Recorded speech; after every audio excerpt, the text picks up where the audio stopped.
Maswerteng hapon po 3D Lotto players. Narito na po ang mga numerong nanalo sa 3D Lotto.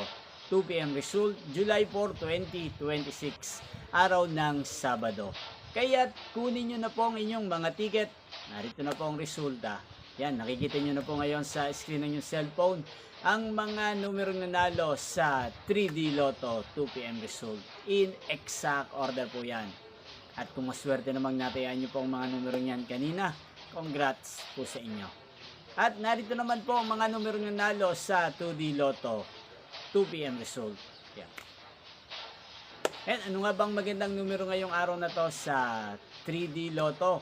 Para po sa akin, bet ko pong mga numero. Ang numero 5, 4 at 1. At ang pangalawang kombinasyon na bet ko sa 3D Lotto ang numero 4, 8 at 2. Sana ang mga yan ay manalo po sa second draw or sa 5 PM draw at 9 PM draw.